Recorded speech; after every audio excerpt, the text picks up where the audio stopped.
오늘 말씀은 이렇게 적어봤습니다. 절대절명의 위기 속에서 빛으로 오신 예수님. 부제목으로는 동방 박사의 아름다운 세 가지 모습, 이 제목을 가지고 오늘 성탄 축하 예배를 하나님께 또 드리면서 이 말씀을 또 나누도록 하겠습니다. 네, 잘 들리시죠? 네. 자, 성탄절하면 어떤 생각이 떠오르셨나요? 어떤 추억이 떠오르셨나요? 아까 그 영상에 보았듯이 작년에 있었던 사건이 저는 제일 먼저 떠오르더라고요. 그래서 모래내 시장에 나가서 우리 정영락 성도님도 보셨대요. 그래서 복음을 외치고 또 막 하얀 장갑을 이렇게 손을 들고 또 뭐죠? 산타 모자를 쓰고 예수님의 나심을 선포하고 또 어떻게 했나요? 선물을 나눴던 기억이 납니다. 그 결과 10번의 민원이 들어왔고 3번의 경찰이 출동하는 바람에 참 우리가 힘겹지만 그래도 끝까지 선물을 나눴던 기억이 납니다. 또 재작년에는 어떤 일이 있었어요? 재작년에는 저희가 그 CGV 앞에서 그 홈플러스 앞에서 복음을 전했어요. 그때 신천지가 옆에서 먼저 하고 있었는데 또 우리 또 용감한 목사님이 그 자리를 일찍고 가서 그 옆에다 부스를 차리고 또 신천지와 싸우면서 또 복음을 전했어요. 그때 막 양영미 권사님 막 신천지하고 대적하고 싸우고 막 우리가 어마어마했습니다. 그 기억이 납니다. 참 아름다운 추억이었어요. 저는 성화체섬에서는 어떤 일을 했냐면 그냥 시간이 없어서 오늘은 그냥 넘어갈게요. 저 아이들과 함께 60가구 되는 그런 동네에서 새벽송을 부르면서 나오네요. 가자 선물을 계속 넘겨주세요.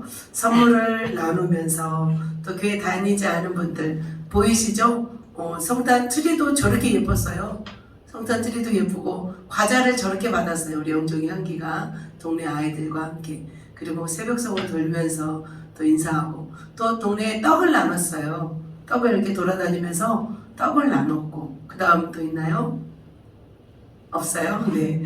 이렇게 가서 고요한 밤, 거룩한 밤을 부르면서 우리가 성탄을 축하했습니다. 그런데 올해는 그렇게 하지 못함이 아쉬움이 있습니다. 그러나 우리가 또 서로 떡을 나누면서 과일을 나누면서 우리 선물을 나누면서 우리가 주의 나심을 기뻐하고 서로가 위로하고 힘이 되어주는 성탄이 되었으면 좋겠습니다. 이 땅을 살아가는 우리에게 성탄의 의미는 너무나 아름답고 존귀하고 행복한 소식입니다. 그래서 어릴 적 그 성탄 이브에는 어떤 일이 있었어요? 꼭 하얀 눈이 내렸어요. 그래서 하얀 눈이 내려서 그 눈길을 걸어서 새벽에 그 집집마다 다니면서 성탄송을 불렀습니다. 그리고 선물을 나누고 또 연극을 하고 꽁트를 하고 그러면서 아름다운 밤을 보냈던 기억이 납니다. 근데 그 기억마저도 이제는 희미해지고 있잖아요. 그래서 하나님의 은혜였구나.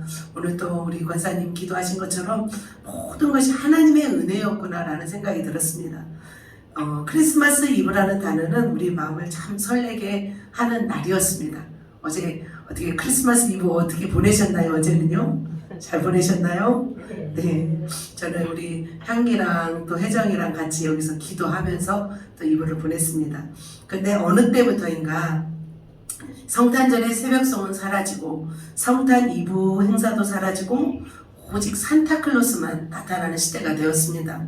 그런데 요즘은 산타클로스도 무서워서 안 나와요. 코로나 무서워서 산타클로스도 숨었습니다.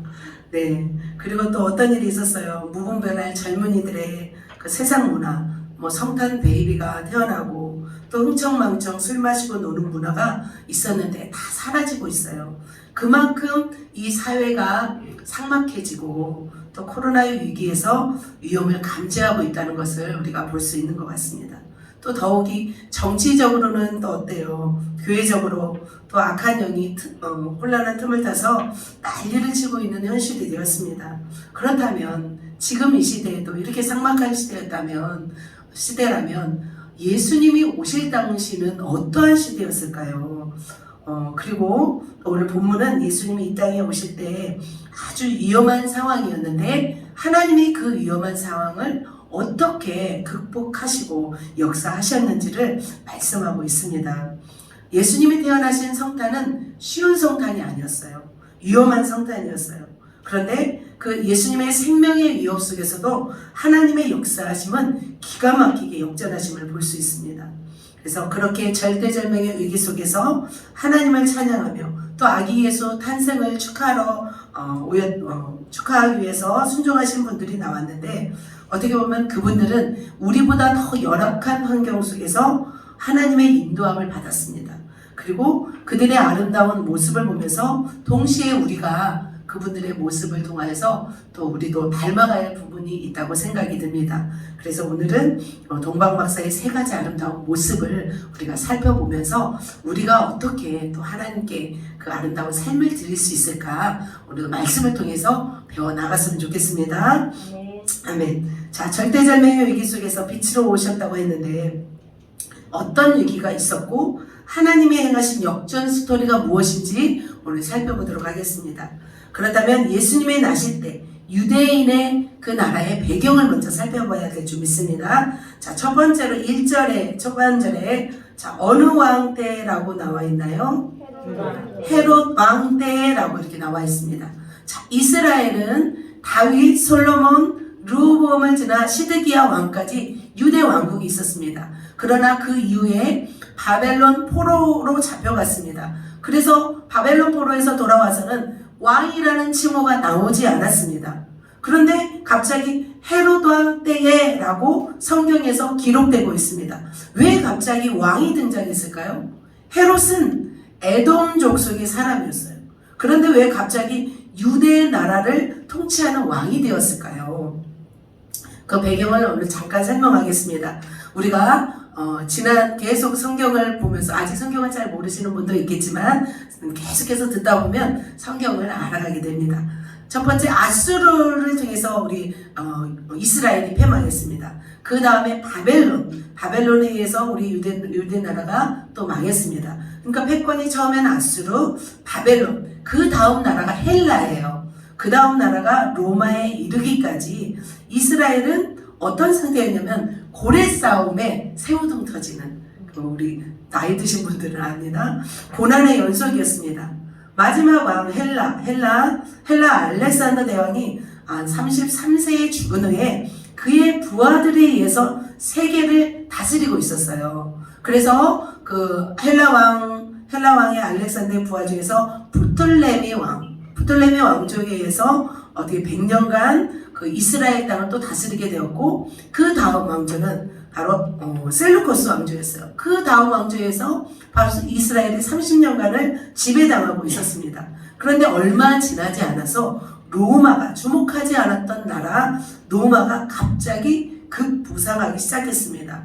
그런데 이 당시 유대민족을 다스리던 셀루코스 왕조 안티오코스 3세 왕이 이 로마와 싸웠는데 지게 됩니다.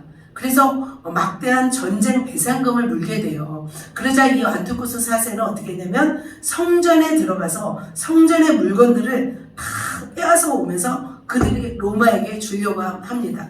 그러자 어떻게 해요? 사람들에게 밟혀서 죽게 돼요. 그래서 그 다음 왕조인 안티오코스 4세가 또 이스라엘 땅을 다스리면서 어떻게 했냐면 극심한 박해를 해요. 이스라엘 땅을. 성전에다가 제우스 신상, 헬라 문화잖아요. 제우스 신상을 세우고 돼지 피를 뿌리고 거룩 운동을 했던 하시딤 1000명을 죽이게 됩니다.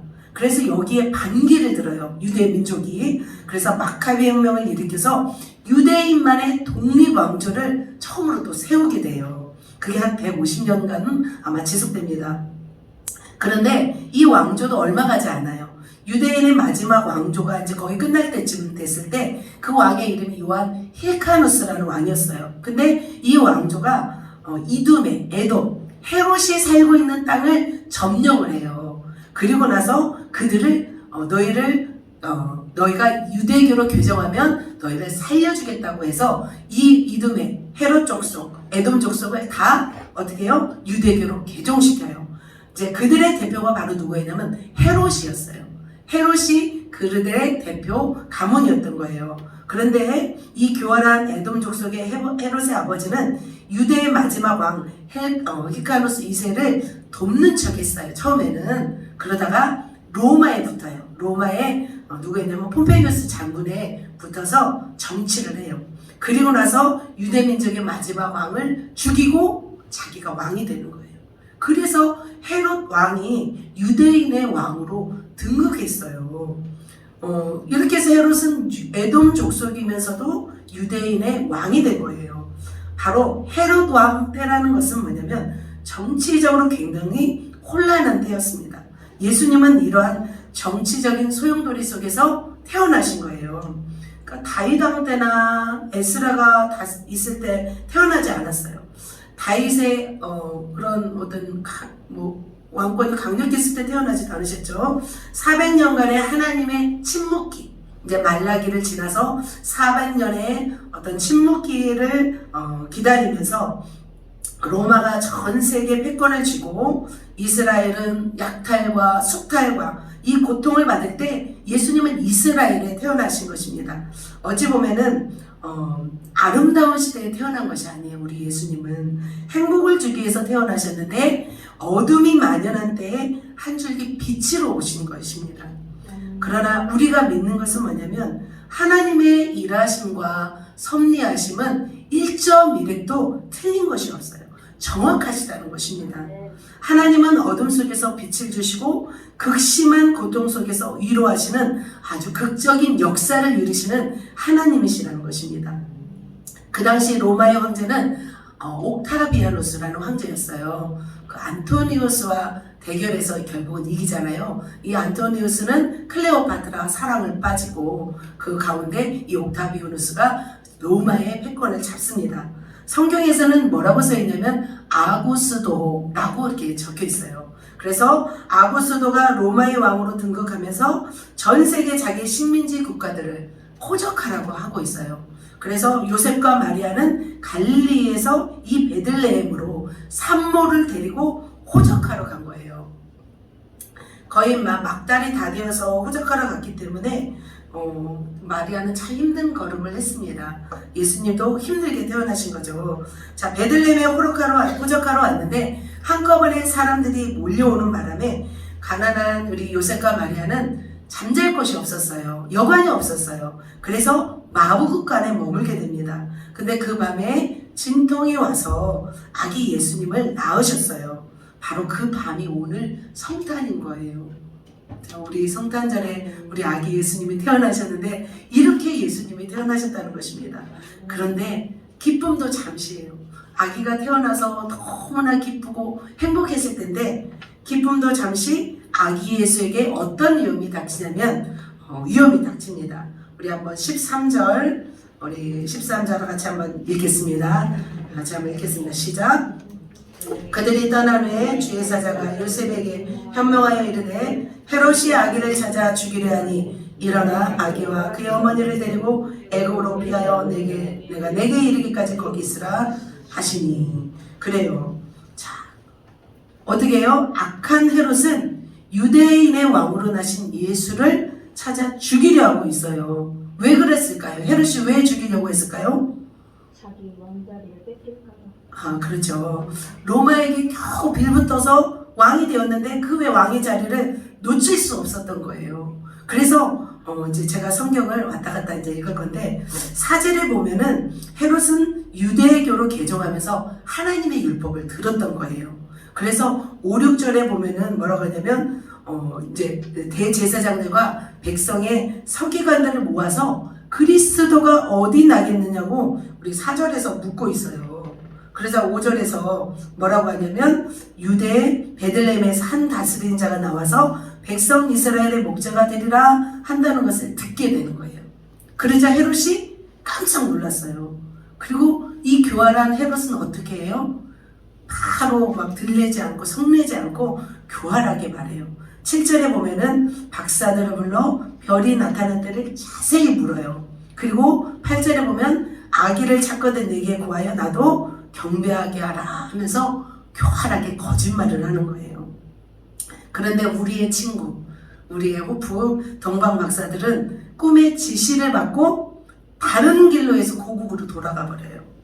이 사실을 아는 헤롯은 어떻게 했어요? 16절에 보면은 이런 말이 있어요. 자, 16절은 같이 한번 읽겠습니다. 시작. 이에 헤롯이 박사들에게 속은 줄 알고 심히 노하여 사람을 보내어 베들레헴과 그 모든 지경 안에 있는 산의 아이를 박사들에게 자세히 알아본 그때를 기준으로 2살부터 그 아래로 다 죽이니 네, 그래요. 심히 노해서 베들레헴에 사람을 보내요. 그리고 2살 아래의 아기들을 다 죽이게 만들어요. 그러니까 누가 유대인의 왕이고 누가 예수인지 모르기 때문에 다 죽이는 거예요. 그러니까 빈대 한 마리 잡겠다고 온 집을 막 불태워버리는 거죠. 그런 계기죠. 자, 그래서 베들레헴에 태어난 아기들은 아무 이유 없이 그 시각 그곳에 태어났다는 이유로 죽임을 당하게 됩니다. 아무리 악한 왕이라 할지라도 어떻게 막 태어난 아기를 죽이라고 할까요? 10개월 동안 애지중지 뱃속에 키우면서 이 땅에 태어났는데 빛도 보지 못하고 죽어간 아이들과 그 부모들의 그 얼마나 피를 한이 있었을까요? 그래서 예레미야는 이렇게 얘기합니다. 예레미야는 라마에서 우리 17절 18절에 나와있죠. 라마에서 통곡하는 소리가 들리니 라헬이 그 자식을 위하여 애곡하는 것이라고 이렇게 말씀하고 있습니다. 헤롯은 바로 어떤 사람이었냐면 자기의 권력 앞에서 한채 인간이라는 양심조차도 없는 파렴치한 인물이었어요. 이 왕이 지금 유대를 다스리고 있는 거예요. 악한 왕이었어요. 그 시대 유대인들은 이런 상황을 보면서 얼마나 힘겹고 두려웠을까요? 그래서 유대인들은 메시아를 기다리고 있었던 거예요. 자기를 구원할 왕을 기다리고 있었던 거예요. 그때 우리 예수님이 오신 거죠. 그런데 자, 하나님은 얼마나 놀라우신 분이신지 아세요? 자, 2살 아래로 다 죽이라고 했을 때 우리 예수님이 무사해야 할 텐데 무사했을까요? 우리는 소식을 다 알기 때문에 무사하다고 알지만 그 당시 우리 예수님과 가족은 얼마나 고통스러웠을까요? 두려웠을까요? 자, 하나님은 헤롯이 유아를 죽이라는 명령을 하기 전에 미리 아시고 예수님을 피하게 만들어요. 그래서 13절 후반절에 보면은 헤롯이 아기를 찾아 죽이려 하니 일어나 아기와 그의 어머니를 데리고 애굽으로 피하여 내가 내게 이르기까지 거기 있으라 이렇게 말씀하시잖아요.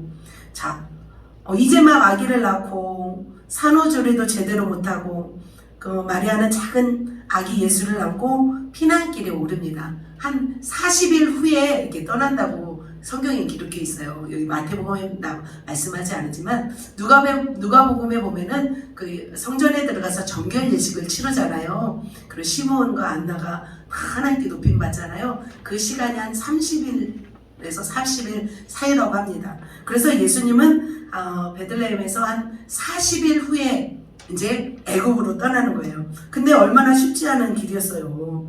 마곡간에서 아기를 낳고 먹지도 못하고 자지도 못하고 거친 들을 지나서 애굽으로 간 것이에요. 말이 애굽이지 베들레헴에서 애굽으로 약 몇 킬로가 되냐면 600킬로가 넘는데요. 600킬로가 더 되는 거리를 아기 예수와 요셉 마리아는 낙타를 탔든지 걸어갔습니다.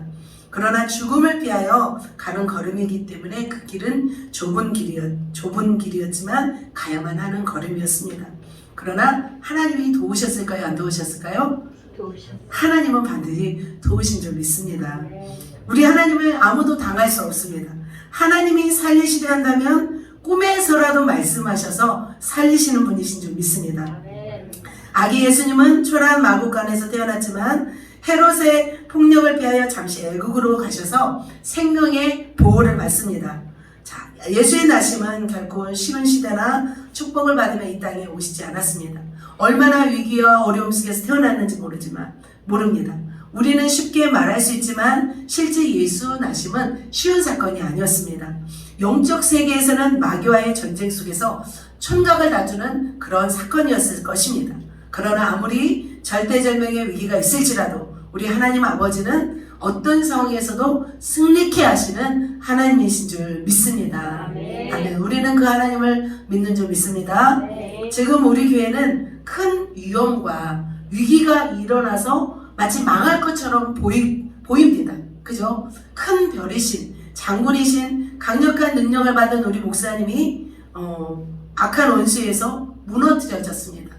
어떻게 보면은 우리 제자들은 멘붕이 왔고 제대로 기도도 하지 못했고 축사도 하지 못했습니다. 이러한 틈을 타서 원수 마귀는 정치적 상황을 어렵게 만들고 있습니다. 교회를 더 어려운 상황으로 몰아가고 있습니다. 그러나 하나님은 이 땅에서 최선을 다해 사신 목사님을 천국으로 가장 높은 곳으로 데려가셨습니다. 그리고 제가 지금 해산을 한 고통이에요. 그 해산을 하고 나면 막 강력한 힘이 쫙 올라오잖아요. 그 아줌마들은 알거든요. 아기를 낳은 아줌마들은 그거 아는데 제가 지금 그래요. 제가 지금 몸도 사실 성하지 않은데 굉장히 강력한 그 해산을 하고 나서 그 아줌마의 기운이 올라온 것처럼 제 안에 강력한 힘이 지금 제 안에 올라오고 있는 것을 보고 있습니다. 그리고 며칠 전에는 제가 기도하는데 손에 너무 무거워서 견딜 수가 없었어요. 지구가 제 손에 딱 들려진 기분. 그래서 이 막 너무 무거워서 견딜 수가 없이 제가 막 기도하는 중에 그런 감동을 받았습니다. 저를 능력으로 세우고 계시는 것을 제가 봅니다. 그리고 우리 영종이가 저 내년에 신학교를 가고 또 능력의적으로 세울 것을 또 믿음으로 바라보고 있습니다. 또 기도하시는 분들은 지금 저희 교회와 또 우리를 위해서 눈물로 기도하고 계십니다. 미국에서도 지금 기도하고 계시고 섬에서도 기도하시고 많은 교회들이 저희 교회를 위해서 기도하고 계십니다. 그래서 알게 모르게 하나님은 지금 역사하고 있습니다. 저는 남편을 지금 먼저 하늘로 보내서 굉장히 슬퍼해야 되는데 사실은 제가 슬퍼하지 않아서 굉장히 이게 아이러니컬해요. 하나님께서 슬퍼할 시간을 주시지 않으세요. 그 에스겔 선지자에게 이렇게 말씀하거든요. 에스겔 선지자가 바벨론 땅에 가서 있을 때 나는 너에게 가장 소중한 것을 데려갈 터인데 넌 슬퍼하지 말라 하거든요. 마찬가지로 저에게 가장 소중한, 우리 교회에서 가장 소중한 분이 목사님인데 이 목사님을 데려가셔도 우리가 슬퍼할 새가 없는 거예요. 이 땅을 바라보고 현실을 바라보고 영혼을 바라보고 이 자리 우리가 슬퍼할 새가 없는 거예요. 그것을 볼 때 하나님이 지금 우리 가운데 역사하고 있다는 것을 우리가 볼 수 있습니다. 하나님은 우리 교회를 통해서 하나님의 일들을 이루어 가실 줄 믿습니다. 아멘. 자, 계속하여 또 봅시다. 계속하여 하나님은 또 어떤 일들을 진행하시는지 보겠습니다. 하나님은 아기 예수님을 계속 애굽에 머물게 하지 않으십니다. 19절에서 이제 21절 쭉 보면은 뭐라고 말씀하냐면 주의 사자가 현몽하여 애굽에서 요셉에게 현몽하여 말씀하고 있습니다. 아기의 목숨을 찾던 자들이 죽었으니 일어나 이스라엘 땅으로 돌아가라 하십니다. 하나님은 행한 대로 갚으세요. 아기 예수를 죽이려 했던 헤롯을 바로 하나님이 죽이셔요. 그러나 그 뒤를 이은 아켈라오 그 잔인한 헤롯의 헤롯 왕의 아들이 다시 베들레헴을 다스리는데 이 베들레헴에서 사람들 몇천 명을 죽여요. 그러자 로마가 이 아켈라오를 유배시켜버려요. 그리고서 그곳에 빌라도 총독을 보내요. 그래서 이 베들레헴 땅에 빌라도 총독이 와서 또 다스리고 있었던 거죠. 자, 예수님은 애굽에서 오래 살지 않았어요. 그리고 어디로 갔어요? 나사렛으로 갔어요. 지금 우리는 무엇을 보냐면 숨막히는 첩보작전을 보고 있는 거예요. 자, 예수님의 힘겨운 나심, 도망하심, 그리고 다시 돌아오심을 보면서 하나님은 절대적으로 실패하지 않으시는 하나님을 볼 수 있습니다. 그래서 우리가 하나님께 영광을 올려드렸으면 좋겠습니다. 하나님이 행하신 일들을 우리가 한번 하나님께 박수를 한번 드립니다. 하나님이 행하셨습니다. 하나님이 살리셨습니다. 하나님이 다시 예수 그리스도를 살리시고 다시 애굽에서 또 나사렛에서 보내셨습니다. 이처럼 하나님은 역사하시는 분이신 줄 믿습니다. 우리가 전쟁 속에서도 보면 로맨스가 나오는 영화를 볼 수 있어요. 자, 아무리 상황은 어렵고 목숨을 부지하기 어려운 상황일지라도 하나님의 은혜 행진은 너무나 아름답습니다. 우리 교회도 얼마나 많은 일들이 있었어요. 그런데 참 행복했잖아요. 매일매일이 행복한 시간이었습니다. 세찬 비바람이 와서 새 둥지를 강타하고 있는데 그 어미 품속에 있는 아기 새는 형언하기 그지없습니다. 오늘 본문에서도 마찬가지입니다. 이러한 헤롯 왕의 잔인한 복종 속에서도 은혜의 행진에 쓰임받은 사람이 있었어요. 바로 누구였냐면 바로 동방박사들이었습니다. 자, 이들을 생각하면 참 미소가 떠오릅니다. 절대절명의 위기 속에서 빛으로 오신 예수님을 도운 동방박사의 세 가지 아름다운 모습을 오늘 간추려 보았습니다. 그래서 동방박사의 아름다운 모습을 보고 우리도 동방박사처럼 그렇게 절대절명의 위기 속에서 우리 하나님을 찬양하는 그런 하나님의 사람들이 되었으면 좋겠습니다. 그 다음에 첫 번째로 동방박사의 아름다운 모습은 무엇이었느냐면 첫 번째로 아기 예수께 경배하는 모습이었습니다. 자, 우리 한번 2절 같이 한번 읽겠습니다. 2절 시작. 유대인의 왕으로 나신 이가 어디 계시냐? 우리가 동방에서 그 예배를 보고 그에게 경배하러 왔노라. 네, 자, 그에게 무엇하러 왔어요? 경배하러 왔어요. 아주 위풍당당하면서도 자신감이 넘치는 모습이에요. 그 당시 경배의 대상은 왕이나 신이었죠. 자, 동방박사들은 유대인의 왕으로 오신 아기 예수께 경배하러 왔다고 선전포고하며 유대 땅 헤롯 왕 앞에 나타난 거예요. 그러자 헤롯 왕과 온 유대 예루살렘이 소동하였다고 합니다. 한마디로 말하면 센세이션, 혁명 같은 소리를 하면 나타난 거예요. 온 이스라엘은, 온 예루살렘 놀랐어요. 헤롯은 깜짝 놀랐죠. 자, 그렇다면 이 동방박사들은 누구였을까요? 유대인이었을까요? 아니었어요. 동방박사는 누구였냐면 팔레스타인 지역 동쪽 바벨론이나 페르시아, 아라비아에 사는 그런 사람으로 추정하고 있어요. 그들은 유대인이 아니었어요. 동방에서 온 사람들로 이방 출신의 현인이었어요. 이들은 별을 연구하는 점성가로 추정합니다.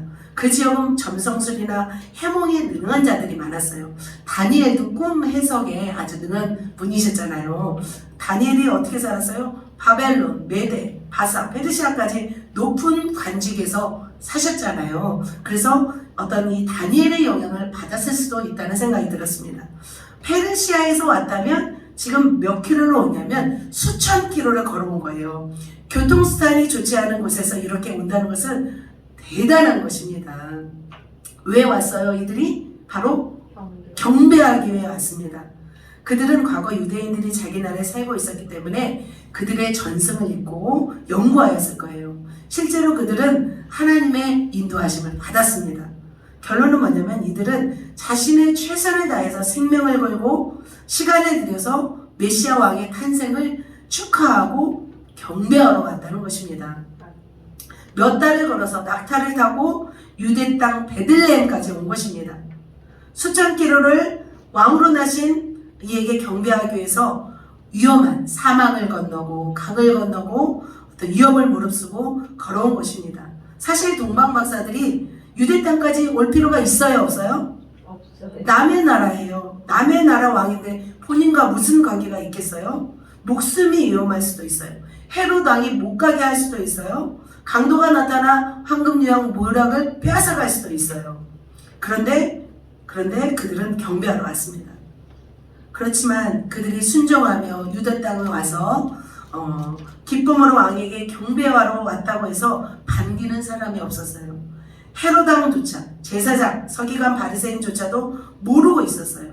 그런데 오직 동방의 박사들만이 왕이 나심을 알고 경배하러 온 것입니다. 그렇다면 동방박사의 이런 헌신과 경배의 삶을 보면서 우리는 무엇을 배워야 할까요? 우리는 만왕의 왕 되신 예수님께, 하나님께 주일 예배를 지키며 신령과 진정으로 예배함으로 경배해야 될 줄 믿습니다. 우리가 그리고 날마다 하나님 앞에서 말과 행동과 삶을 사는 것이 바로 하나님을 경배하는 삶인 줄 믿습니다. 그것이 바로 코람데오 하나님의 면전 앞에서 사는 삶일 줄 믿습니다. 오늘도 우리가 참 막 감기에 걸리시고 또 아프시고 마음도 힘드실 텐데 우리가 여기에 모인 이유가 뭐예요? 우리는 우리의 구원자 예수께 경배하기 위하여 오늘 모인 줄 믿습니다. 코로나가 득세하고 세상이 흉흉하고 마음 아프고 고통하고 있지만 우리는 하나님께 경배하는 일이 최우선의 삶이어야 될 줄 믿습니다. 그래서 우리는 예배를 멈추면 안 됩니다. 마땅히 경배받으실 하나님께, 예수님께 우리는 경배해야 될 줄 믿습니다. 동방 박사는 멀리서 위험을 무릅쓰고 경배하기 위해서 생명 걸고 온 것처럼 우리의 평생에 우리가 해야 할 일은 바로 뭐냐면 하나님을 예배하며 경배하는 일이어야 될 줄 믿습니다. 아멘. 두 번째, 절대절명 위기 속에서도 빛으로 오신 예수님을 위해 살아간 동방 박사의 아름다운 삶 두 번째 모습입니다. 자, 두 번째 모습은 뭐냐면 동방 박사는 인도함을 받았습니다. 누구의 인도함을? 하나님의 인도함을 받았습니다. 자, 같이 한번 9절 한번 읽겠습니다. 9절 시작. 학생들이 왕의 말을 듣고 갈대 동방에서 보던 그 별이 문득 앞서 있어하여 바다가 안개 있는 곳에 위에 올라서 있는지라. 아멘. 그들은 하나님의 인도하심, 성령의 인도하심을 잘 몰랐어요. 그렇지만 별의 인도함을 받았습니다. 별은 성령님의 인도하심, 말씀의 인도하심이라고 우리가 해석하면 좋겠습니다. 별이 가면 가는 것이고요. 별이 멈추면 멈췄습니다. 이들은 어디서 멈춰야 할지 모르고 있었습니다. 그저 별이 가면 가고 별이 멈추면 멈췄습니다. 별이 문득 악이 있는 곳 위에 머물러 서 있자 동방 박사는 멈추었습니다. 수천 킬로를 별을 따라 왔어요. 이제는 또 섬세하게 아기 예수님을 찾아가기 위해서 어떻게 해요? 별을 따라가는 거였습니다. 별이 어떻게 움직였는지 우리는 잘 모르지만 동방 박사는 별을 잘 관찰해서 알았던 것 같아요. 유난히 또 하나님의 인도하심에 민감하신 분들이 있는 것처럼 동방 박사들은 별의 인도하심을 민감하게 받았습니다. 자, 하늘에 수많은 별들이 있습니다. 근데 유난히 빛나는 별이 계속 움직였다는 것은 기적이에요, 기적. 자, 별의 위치가 변하면 우주가 흔들리는 사건이죠. 그죠? 별은 그 자리에 있어야 돼요. 공전과 자전을 우리 지구가 하는 것처럼 모든 별들은 그 위치에서 공전과 자전을 하고 있습니다. 근데 그 루트가, 정확한 루트가 벗어난다는 것은 이거는 어마어마한 사건입니다. 그런데 지금 동방 박사는 이 별을 따라, 하나님의 역사하심에 따라 움직였다는 거예요. 우리도 때로는 하나님의 뜻을 모르고 인도하심을 잘 모를 때가 있어요. 그러나 인도하심을 받기 위해서 우리가 해야 할 일은 뭐냐면 기도하는 거예요. 그러면 하나님은 우리가 기도하면 선하게 우리의 삶을 인도하시는 분이십니다. 사실 우리가 다 이해하지는 못해요. 다 알 수가 없어요. 우리 교회가 앞으로 해야 할 일이 어마어마한 일들이 있음에도 불구하고 사실 어마어마한 일들을 해왔죠. 그럼에도 불구하고 이렇게 된다는 것은 우리가 참 깜짝 놀랄 일이죠. 하지만 하나님은 다 아셨을 줄 믿습니다. 목사님이 한 달 전부터 무슨 말씀하셨냐면 너무 천국에 가고 싶다고 하시는 거예요. 천국에 너무 가고 싶다고 하셨고 추석부 때부터 그러셨죠. 그러면서 내가 가면은 잘 이끌으라고. 그래서 저를 얼마나 닥달하셨는지 몰라요. 막 그 재정 하나 해도 이렇게 하면 어떻게 되냐, 이렇게 하면 큰 교회를 어떻게 하겠냐. 그래서 속으로 생각했어요. 당신이 하실 일이지 왜 나한테 저렇게 닥달을 하시나, 이런 의구심이 있어요. 그래서 목사님이 굉장히 급하셨구나. 본인이 가실 길을 먼저 아셨기 때문에, 급하셨기 때문에 우리 제자들은 얼마나 훈련하셨어요. 막 성질을 돋고 가면서도 우리 제자들 한 사람 한 사람을 세우기 위해서 얼마나 힘겹게 하셨는지 모릅니다. 한 사람이 오면은 그분을 위해서 7시간을 할애해서 사역을 해드려요. 그래서 참 목사님은 최선을 다해서 그 마지막 일을 감당하셨던 걸로 볼 수 있습니다. 그래서 우리는 알 수 없지만 목사님은 감이 오셨던 것 같아요. 미리부터. 그래서 최선을 다해서 성품도 마지막 변하셨잖아요. 아름다운 성품으로 변하셨고, 능력은 능력대로 받으셨고, 상급은 상급대로 받으셨고, 그러면서 이 상급이 놓칠까봐, 이 천국에서 상급이 놓칠까봐 얼마나 애지중지 하셨는지 모릅니다. 저는 그렇게 생각이 들어요. 목사님이 계속 살아계셨다면 목사님은 또 힘겨운 삶을 또 사셨을 거예요.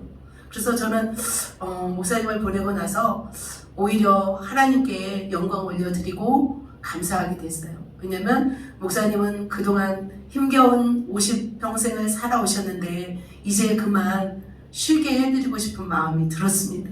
그래서 앞으로의 우리 교회가 어떻게 인도하실지는 잘 모르지만 그래도 많은 기도하시는 분들에 의해서 말씀하시는 거 보면은 다음 주자가 바통을 이어받아 달려가라 그런 말씀을 하신다고 하십니다.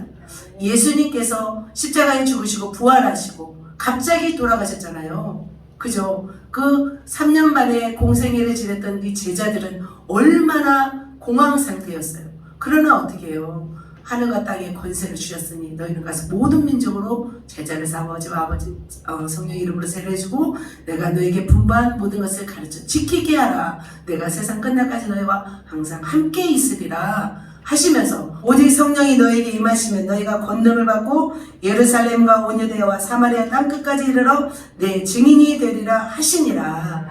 하시면서 예수님께서 가시고 제자들은 능력을 받아서 사명을 감당했어요. 사실 예수님이 계시면 다 하시면 좋죠. 예수님이 뭐 이제는 막 부활체가 되셔서 이제 날아다니시는데 그리고 이제는 막 이제 내가 하나님이다 너희 나 믿으라 하면 온 민족이 다 믿을 거 아니에요. 그럼에도 불구하고 예수님이 하시지 않고 하늘로 가시고 제자들에게 맡기셨어요. 허접한 제자들 얼마 허접해요. 막 그 3년이나 따라다녔어도 예수님 부인하고 그죠? 그 배 수석 제자도 이렇게 부인하고 그런 허접한 그 물고기 잡는 그런 또 뭐죠? 세리 마태 도마 의심 많은 도마 얼마나 허접한 12제자예요. 근데 그 제자에게 성령을 주셔서 다음 사명을 감당하게 하십니다. 그래서 우리에게까지 복음이 증거되었잖아요. 마찬가지로 우리 목사님이 계시면 얼마나 위대해요. 말씀도 잘 전하고 글도 잘 쓰고 행정도 잘 하시고 또 성품도 이제 온유하시기까지 하셨으니 이제 막 어마어마한 일들을 감당하실 텐데 그분이 하시지 않고 우리 허접한 우리 일곱 명의 우리 제자들을 통해서 하나님은 일을 이루어 가신다는 거예요. 우리는 하나님의 뜻을 다 알 수 없으나 우리는 그저 하나님의 인도하심을 따라 나아갈 줄 믿습니다. 지금 동방 박사가 그렇게 사람의 지시가 아닌 하나님의 지시를 받았습니다. 한 번 더 우리 동방 박사께서 또 지시하심을 받고 따릅니다. 12절 한번 읽겠습니다. 12절 시작. 돌아가지 말라 지시하심을 받아 다른 길로 고개 돌아가니라. 자, 동방 박사는 또 하나님의 지시함을 또 받습니다. 한 일을 다 마치고 이제는 헤롯에게로 가지 않아요. 헤롯이 그랬잖아요. 가만히 동방 박사들에게 말 듣고 나에게 가르쳐달라. 나도 가서 건배하게 하리라. 한다고 나에게 가르치다 했지만 동방 박사는 어떻게 했어요? 왕에게 묻고 왔지만 갈 때는 말하지 않고 지시하심을 따라 고국으로 돌아갑니다. 자, 동방 박사는 다 알고 그렇게 갔을까요? 헤롯 왕이 아기를 죽인다는 것을 알았을까요? 동방 박사는 몰랐어요. 그냥 하나님의 음성에 다른 길로 가라 음성에 듣고 그냥 순종의 길을 가는 거예요. 헤롯 왕이 죽이겠다 하면 이 동방 박사 얼마나 무섭겠어요. 그죠? 가서 또 말할 수도 있어요. 그렇지만 하나님은 그렇게 동방 박사에게 말한 거예요. 우리는 다 몰라도 우리의 삶도 주님의 지시하심을 따라 믿고 나아갈 줄 믿습니다. 우리는 무조건 하나님의 지시하심만 따라가면 됩니다. 멈추라 하면 멈추고 가라 하면 가는 것입니다. 헤롯에게 돌아가지 말라 하면 돌아가지 않는 것입니다. 주신 이도 여호와시요 취하신 이도 여호와십니다. 우리는 오직 주님의 뜻에 따라 한 걸음 한 걸음 전진하며 나아가도록 하겠습니다. 여러분 그렇게 하시겠습니까? 아멘. 그렇게 하실 때 여러분도 아름다운 삶의 모습을 주님께 드리는 것입니다. 마지막으로 세 번째, 절대절명 위기 속에서도 빛으로 오신 예수님 앞에 동방박사의 아름다운 세 번째 모습을 살펴보겠습니다. 세 번째 모습은 동방박사는 귀한 것을 드렸습니다. 뭐라고요? 귀한 것을 드렸습니다. 첫 번째는 뭐라고 했죠? 경배했죠. 두 번째로 동방박사는 인도함을 받았습니다. 세 번째로는 드렸습니다. 이제 세 가지가 알겠죠. 자, 무엇을 드렸는지도 중요하지만 그들은 유대인의 왕으로 유대인의 왕으로 나신 아기 예수께 올 때 빈손으로 오지 않았습니다. 황금과 유향과 몰약을 드렸습니다. 가장 아름다운 선물로 아기 예수께 드린 것입니다. 아기라고 몰랐을까요? 예수님이 성장하시면서 아셨겠죠. 그러니까 성경에도 기록되어 있잖아요. 한 장에 걸쳐서 기록되어 있어요. 2장 한 장에. 이게 얼마나 지금 중요한 사건인데 2장 한 장에 걸쳐서 이 동방박사가 기록되어 있다는 것은 정말 하나님이 기쁘게 받으시는 모습인 줄 믿습니다. 자, 동방박사가 드린 것은 3가지입니다. 자, 세 사람이 하나씩 드린 것이라고 볼 수 있습니다. 자, 11절에 보면은 같이 한번 읽겠습니다. 시작. 집에 들어가 아기와 그의 어머니 마리아가 함께 있는 것을 보고 엎드려 아기께 경배하고 법의 압을 열어 황금과 유향과 몰약을 예물로 드리니라. 자, 황금은 그 당시에 가장 값비싼 보물이었어요. 그죠? 두 번째, 유향은 값비싼 향수였어요. 그래서 그 당시 결혼할 신부가 준비하는 혼수품이었습니다. 그래요. 찬양에도 나오잖아요. 값비싼 향유를 주께 드린 막달라 마리아 본받아서 예, 여기까지 목소리 좋았어요? 네. 네. 이 향수는 1, 2만 원 하는 향수가 아니었어요. 몇 천만 원 되는 향유였어요. 그래서 예수님의 장사하기 전에 이 막달라 마리가 예수님께 부어드렸잖아요. 가룟 유다는 가난한 자들에게 나눠줄 것이지 허비한다고 했잖아요. 그만큼 이게 비싼 거였어요. 3번째는 모략이었습니다. 모략은 뭐냐면 고대의 부패를 막는 재료였어요. 예수님이 십자가에 돌아가셨을 때 예수님의 몸에 바른 부패를 방지했던 일을 했던 거예요. 그래서 고대의 이집트에서는 미라를 만들 때 이 모략을 사용했다고 합니다. 북한의 김일성을 위해서 얼마나 부패 방지하기 위해서 수많은 돈을 들여서 지금 하고 있잖아요. 9천억을 들여서 관리하고 있잖아요. 마찬가지 이 모략은 그 당시에 굉장히 값비싸고 굉장히 소중한 거였습니다. 이렇게 해서 동방박사는 자신의 최선의 것을 예수님께 드렸습니다. 우리는 황금 없잖아요. 황금 있는 분 계시나요? 유향과 몰약을 드리지 못하더라도 각자마다 귀한 것이 있어요. 어떤 분에게는 시간이고 어떤 분에게는 마음이고 어떤 분에게는 또 자존심이고 어떤 분에게는 물질인 거예요. 그래서 여러분에게 소중한 것을 주님께 드린다면 주님이 받으신 줄 믿습니다. 교회가 힘들 때 성도님들이 드린 헌물은 아주 귀하게 쓰임받습니다. 동방에서 빈손으로 오지 않고 귀한 것을 아기께 예수께 드린 동방박사의 모습을 본받아서 우리도 드리는 삶이 되어야 될 줄 믿습니다. 하나님의 교회는 성도들의 헌금으로 운영돼요. 그래서 하나님의 교회는 성도들의 하늘 저축 장소인 거예요. 성도들의 귀한 헌금이 모여져서 교회가 운영되고 또 하늘나라가 세워지는 것입니다. 성도님들의 귀한 헌물은 무엇이냐면 하늘 상급으로 쌓여요. 하늘 상급으로. 그래서 천국에 갔을 때 천국 재료 집이 완성되고 있는 거예요. 우리의 드린 헌금으로 인해서. 그래서 헌금은 나를 위해서 하나님 나라에 저축하는 것으로 우리가 믿어야 될 줄 믿습니다. 결코 헛되지 않은 것 줄 믿습니다. 저는 기억나는 예물이 뭐였냐면 우리 영종이 임신하고 나서 제가 병원에 가지 못했어요. 시골이기도 했고 그때는 무식한 믿음이 있어서 기도하면 됐지 뭘 병원에 가서 하냐 그런 주의였어요. 그런데 성도님들이 저의 그런 연약함을 보시고 십시일반 모아주셨어요. 끊임없이 병원비도 주시고 또 출산할 때 쓰라고 모아준 돈이 있었어요. 그런데 그것을 제가 하나님께 드려버렸어요. 목사님 모르게 드렸는데 제가 얼마나 행복했는지 몰라요. 이래서 이렇게 하나님께 드리는 거구나 그런 생각이 들었어요. 마치 하나님이 이 예물을 받으신 기분이었어요. 아니나 다를까 영종이는 태어났는데 책임지는 모습을 보았어요.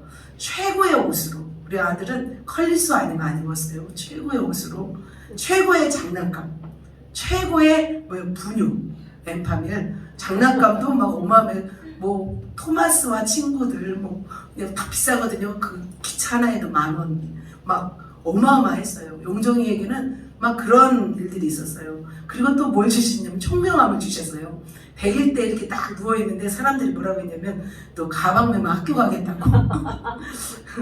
눈이 그렇게 초롱초롱했어요. 지금은 어디 갔나요? 그 초롱함이?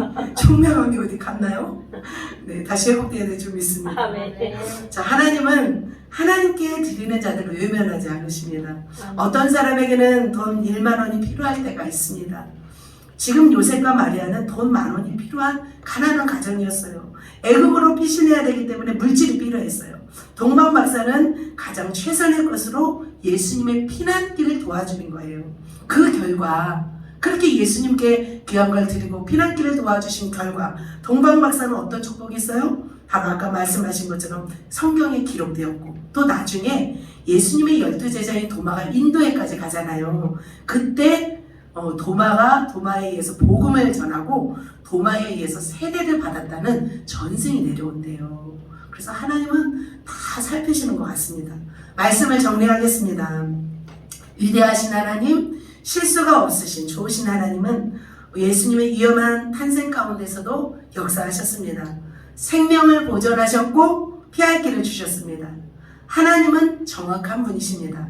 그래서 우리도 지금 시대적으로 정치적으로 어려운 시국을 지나고 살아가고 있습니다. 그렇다면 우리가 두려워만 하고 무서워만 하고 있다면 우리는 하나님의 사람이 아닐 것입니다. 하나님은 하나님의 역사를 이루어가시고 우리는 우리의 일을 마땅히 하면 됩니다. 우리가 성탄을 축하해야 할 이유가 무엇이에요? 바로 예수 그리스도는 우리의 구원자이시고 자기 백성을 죄에서 구원할 유일한 하나님의 소망이기 때문입니다. 우리의 소망이기 때문입니다. 그래서 우리는 축하하고 기뻐해야 될 줄 믿습니다. 악랄한 헤롯의 폭정 속에서도 세찬 비바람을 들고 유대 땅에 도착하여 자신들이 마땅히 드려야 할 일들을 마치고 돌아간 동방 박사의 모습을 우리는 본받아서 우리가 마땅히 해야 할 일을 우리가 하면 되는 줄 믿습니다. 하나님의 일은 하나님이 하십니다. 그죠? 그래서 예수 그리스도를 살리시는 일, 예수 그리스도를 피하게 하신 일, 다시 나사렛으로 오게 하신 일, 능력과 은사를 주셔서 하나님의 일을 하십니다. 우리는 어떻게 해요? 우리가 해야 할 일을 하면 되는 것입니다. 그래서 동방 박사는 묵묵하게 자기가 해야 할 일을 했습니다. 그래서 동방 박사의 모습을 통해서 우리가 해야 할 일 마지막으로 3가지 정리하겠습니다. 첫 번째, 아기께 경배하였습니다. 수천 킬로의 낙타를 타고 위협을 무릅쓰고 와서 유대인의 왕으로 나신 아기 예수께 경배하였습니다. 우리도 끝까지 하나님을 경배합시다. 할렐루야. 두 번째, 동방 박사는 하나님의 인도함을 받았습니다. 별이 가면 가고 별이 멈추면 멈춥니다. 그래서 아기 예수님이 있는 곳까지 왔습니다. 고국으로 돌아갈 때도 헤롯 모르게 하나님의 순종하여 나아갔습니다. 우리도 마찬가지입니다. 세상의 소리, 사람의 소리가 아닌 오직 하나님의 소리를 듣고 우리가 인도함을 받아야 될 줄 믿습니다. 자, 3번째, 동방 박사는 귀한 선물을 드렸습니다. 그들은 빈손으로 오지 않고 황금과 유황과 모략을 드렸습니다. 헤롯을 피해 애굽으로 가서 가장 필요할 때, 아기 예수님이 꼭 필요할 때 물질을 드렸습니다. 우리도 최선을 하나님 앞에 한번 드리시면 좋겠습니다. 천국집을 위해서 하나님께 드려보는 거예요. 실제로 기쁘더라고요. 그래서 3가지를 정리했습니다. 그래서 오늘도 성도님들도 아기 예수 탄생, 우리 성탄을 맞이해서 기뻐하며 우리가 경배합시다. 그리고 동방 박사를 본받읍시다. 어둠에서 빛으로 오신 예수님을 축하하며 우리의 아름다운 삶으로 하나님께 영광 돌리고 드린다면 하나님이 너무 기뻐하실 것입니다. 지금 비록 목사님은 이 땅에 계시지 않고 천국에 계시지만 목사님이 하실 일을 하신 거예요. 그렇다면 우리는 뭐예요? 우리가 할 일을 하면 되는 거예요. 하나님은 하나님의 일들을 하시고 계실 거예요. 우리는 모르지만 우리가 그렇게 살아갑시다. 그렇다면 하나님께서 이 교회를 통해서 하실 일들, 이 마지막 때에 다시 오실 예수님을 맞이할 때 잘했다 칭찬받는 저와 여러분, 우리 교회가 되실 줄로 믿습니다. 아멘. 같이 한번 우리 저는 이 찬양을 부르고 싶더라고요. 같이 찬양하시고 우리 찬양합시다. 기도합시다.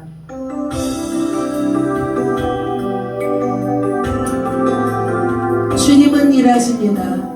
주님은 우리와 함께 하십니다. 날이 처음 갈 때, 힘들어서 가올 때, 그때가 하나님 때.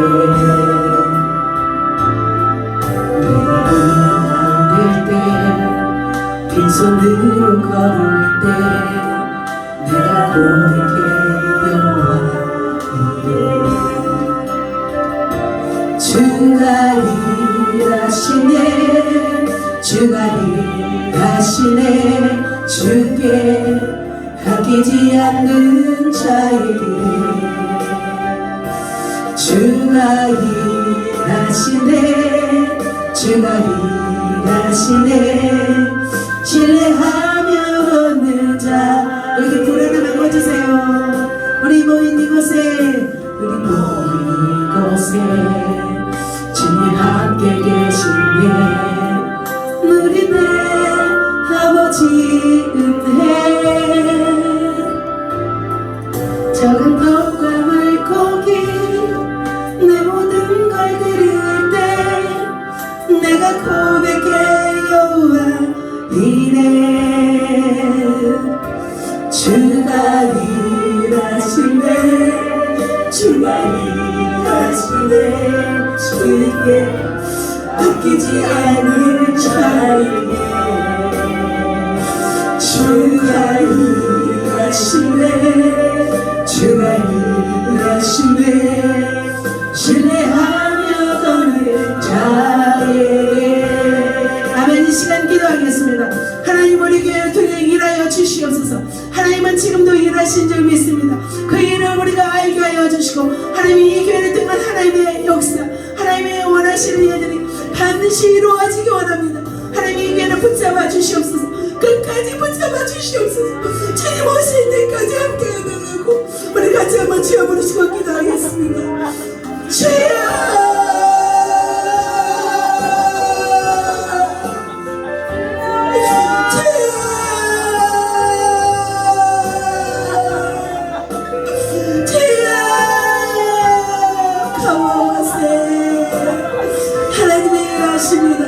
하나님은 우리를 변하지 않으십니다.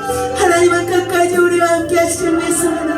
하나님 예수 그리스도를 그렇게 아버지 땅 가운데 태어나게 하시고 살리시고 끝까지 인도하신 하나님 하나님은 지금도 우리 교회를 사랑하시고 끝까지 우리 교회 함께 하신 줄 믿습니다. 사랑하는 아버지 우리 권속들을 붙잡아주시옵소서. 한 사람도 나가고 좌절하고 낭망하지 않게 하여 주시옵소서. 하나님은 끝까지 하나님의 주신 사명 우리에게 주신 사명을 감당하며 끝까지 아버지 주님을 위해서 달려가겠사오니 하나님 이 교회를 향한 하나님을 아버지 이를 멈추지 마시옵소서. 이 교회를 향한 하나님의 뜻을 멈추지 마시옵소서. 하나님 아버지 이 교회를 향한 하나님의 뜻이 계속하여 이루어지기 바랍니다. 바이라와 시네야와 카라와세 역사하시고 역사하여 주시옵소서. 바이라와 시네야와 카라와세 주님의 뜻을 나아가겠습니다. 바이라와 시네야와 카라와세 주여 가르치고 전파하고 치유하며 아버지 온 땅 가운데 복음을 증거하겠습니다. 하나님 아버지 주님의 오실 길을 예비하겠습니다. 끝까지 아버지는 충성하여 나아가겠습니다. 주여 역사하시고 여러분 시내가와 함께하여 주시옵소서. 주님 주여 주여 주여 로와세라요와 가와세라요로와스가 아버지 우리의 성도들 한 사람 한 사람 붙잡아 주시옵소서. 하나님 아버지 더 강력한 군사로 세워주시옵소서. 제자들을 더 강력한 하나님의 군사로 세워주시옵소서. 바이올 용종이를 다음 세대 강력한 하나님의 종으로 세워주시옵소서. 아버지 나와세 우리의 제자들 아버지 하나님 공황 상태가 아니라 좌절하고 난방하고 쓰러져 있는 상태가 아니라 하나님 아버지 일어나 성령받고 능력받아 온 세계에 나가 복음을 증거하는 강력한 하나님의 사람으로 쓰임받게 하여 주시옵소서. 이루어하여 주시고 세임을 부어주시옵소서. 하나님의 능력 주시고 함께하여 주시옵소서. 주여 나와세 일하여 주시옵소서. 주여 일하여 주시옵소서. 주님 역사하여 주시옵소서. 주가 일하시네. 주가 일하시네. 주가 일하시네. 주께 아끼지 않는 자에게 주가 일하시네. 주가 일하시네. 신뢰하며 걷는 자에게. 우리 한 번 더 결단하며 기도하겠습니다. 동방 박사는 먼 거리로 와서 하나님께 경배하였습니다. 하나님의 철저한 인도하심을 받았습니다. 그리고 찬양 최선의 것을 드렸습니다. 우리도 그렇게 합시다. 우리 하나님께 온전히 경배합시다. 온전히 예배합시다. 또 온전히 인도함을 받읍시다. 우리의 모든 것을, 우리의 소중한 것을 드리며 하나님의 나라를 위해서 우리가 헌신합시다. 우리 같이 한번 그것을 위해서 하나님 그렇게 살기 원합니다. 도와달라고 한번 기도합니다. 주여, 주여, 나의 것을, 주여 나의 것을, 나의 것을, 주여 나의 것을, 나의 것을. 하나님 아버지, 우리가 경배하는 삶을 놓칠 수 없습니다. 하나님을 예배하는 삶을 우리가 놓칠 수 없습니다. 하나님 아버지, 수천 킬로를 자기 땅과 남의 나라에 와서 그렇게 경배하기 오았던 아버지 동방박사의 그 아름다운 모습을 우리가 본받겠습니다. 하나님 아버지, 어디든지 우리가 예배하는 삶을 멈추지 않겠습니다. 하나님을 경배하며 하나님을 경외하며 끝까지 살겠습니다. 하나님 아버지, 우리가 끝까지 하나님의 인도함을 받겠습니다. 나이로 와시라 예레레레레레 와시라 예레와 주여 나이로 와시라 예레레레레 와시라 나이로 와시라. 우리의 삶을 인도하여 주시옵소서. 하늘까지 인도하여 주시옵소서. 별의 움직임을 따라간 것처럼 우리가 성령의 민감한 움직임을 따라 나아가겠습니다. 우리가 말씀을 따라 나아가겠습니다. 성령 우리 가운데 역사하여 주시옵소서. 성령 우리 가운데 일하여 주시옵소서. 하나님 아버지, 우리가 힘을 모으고 마음을 모으고 뜻을 모아 그렇게 아버지 주님을 향해 나아가겠습니다. 우리의 출산의 것을 드리겠습니다. 하나님의 나라를 위하여 우리의 것도 조금 더 귀한 것으로 여기지 않겠습니다. 아버지 라마시라야마 주님 아버지 붙잡아 주시옵소서. 우리의 성도들의 삶을 붙잡아 주시옵소서. 아버지 좌절하고 낭망하고 쓰러지고 아버지 넘어지는 것이 아니라 주님 말씀 붙잡고 우리가 살아가게 하옵소서. 끝까지 우리의 사명을 감당하게 하여 주시고 우리가 헌신하며 달려가게 하여 주시옵소서. 하나님 은혜를 받아 주시옵소서. 나이로 와시라야로 와스가 주여 주님. 주가 일하시네. 주께 아끼지 않는 자에게 주가 일하시네. 주가 일하시네. 신뢰하며 걷는 자에게. 우리 같이 한번 기도할 때 우리가 아픈 분들을 위해서 기도합시다. 그리고 여러분 마음이 상하고 또 마음 육체가 아프다면 하나님 이 시간 치료하여 주시옵소서. 성령님 나를 만져 주시옵소서. 강력하게 우리 하나님의 성령을 구하며 우리의 치료를 위해서 기도하겠습니다. 주여, 하나님 우리를 치료하여 주시옵소서. 하나님 여호와는 치료하신 하나님이신 줄 믿습니다. 우리 여호와는 치료하신 하나님이신 줄 믿습니다. 나의 것을 하나님 아버지, 우리 마음을 이 시간 만져주옵소서. 하나님 아버지, 지키고 상한 우리의 마음을 만져주시옵소서. 죄책감과 무기력함과 슬픔과 아버지 좌절과 눈물에 있는 우리의 성도들을 만져주시옵소서. 이 시간 예수 그리스도께서 치료하여 주십니다. 우리의 슬픔과 눈물을 치료하여 주십니다. 아픔과 상처를 예수 그리스도께서 치료하여 주십니다. 성령 하나님 이 시간 임하여 주시옵소서. 더더더 치료하여 주시옵소서. 코로나로 지치고 피곤한 우리 육체를 만져주시옵소서. 예수 그리스도의 이름으로 이 시간 치료합니다. 예수 그리스도의 이름으로 치료합니다. 우리의 몸은 회복되어지다. 예수님의 이름으로 회복되어지다. 우리의 몸은 치료되어지다. 우리의 몸은 완전히 회복되고 회복되어지다. 더더더 치료되어지다. 아픈 분들 다 치료하여 주시옵소서. 하나님 우리를 치료하여 주시옵소서. 여호와는 치유하는 여호와시라고 말씀하지 않았습니까? 하나님을 너희는 가르치고 잡아고 치유하라 말씀하지 않으셨습니까? 예수 그리스도께는 언제는 치료하지 않으셨습니까? 우리의 주인이신 예수 그리스도, 우리가 주님을 믿사오니 치료하여 주옵소서. 악한 영들은 다 바세를 취하라. 우리의 마음을 상처주고 괴롭혔던 모든 악한 영들, 이곳의 모든 악한 주시옵소서. 예수의 이름으로 다 바세 이 교회 넣는 여러분들 우리의 성도들만 다 바세 될지는 바세 완전 바세 전사 들어가서 다 죽여 다 바세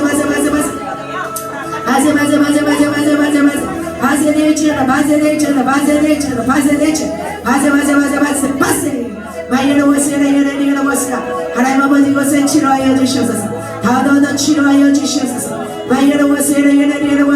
하나님 아버지 지치고 피곤한 우리 성도님들 다 치료하여 주시옵소서. 감기로 코로나로 고통받는 모든 성도 치료하여 주시옵소서.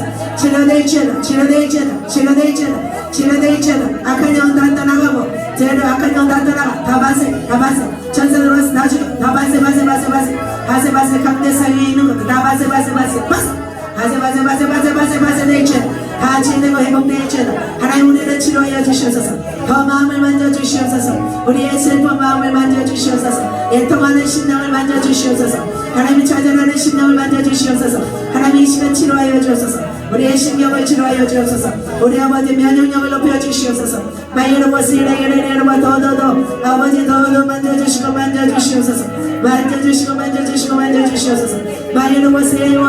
하나님의 지혜의 강사를 부어주시옵소서. 하나님 아버지 우리 성도님들 다 치료하여 주옵소서. 하나님 우리 성도님들 다 치료하여 주옵소서. 그 가정까지 다 치료하여 주옵소서. 가정까지 다 치료하여 주시옵소서. 하나님의 강력한 치유 역사가 하나님 아버지 이 교회 가운데 일어나게 하여 주옵소서. 하나님 아버지 우리가 기도합니다. 하나님의 말씀을 기도합니다. 묻고 기도합니다. 믿는 자들에게 이런 표적이 나르리니 병든 자에게 손을 얹으면 나으리라 말씀하신 것처럼 하나님 아버지 우리가 손을 얹고 기도합니다. 때는 믿음으로 기도합니다. 하나님 아버지 치료하여 주옵소서. 우리 성도님들 다 치료하여 주시옵소서. 마음을 다 치료하여 주시옵소서. 육체를 치료하여 주시옵소서. 생각을 치료하여 주시옵소서. 다 치료하여 주시옵소서. 하나님 아버지 모든 독소는 사라지지어다. 우리 모든 백신을 맞고 또 코로나로 또 고통받는 모든 약을 통해서 중독된 모든 독소들을 다 치유돼 다 제거되지어다. 다 지금 이 시간 예수의 이름으로 제거되지어다. 면역력은 살아라. 면역력은 더 살아날지어다. 우리 몸은 더 피곤은 다 사라져. 예수의 이름으로 회복되지어다. 예수의 이름으로 회복되지어다. 예수의 이름으로 다 회복되지어다. 더더 하나님 치료하여 주시옵소서. 우리의 심령을 어루만져 주시고 치료하여 주시옵소서. 주여 또 치료하시고 완전히 치료될지어다. 예수의 이름으로 치료되고 회복될지어다. 하나님 아버지 주께서 계속하여 치료하여 주시고 만져 주시옵소서. 하나님 주께서 함께 하시고 인도하여 주시옵소서.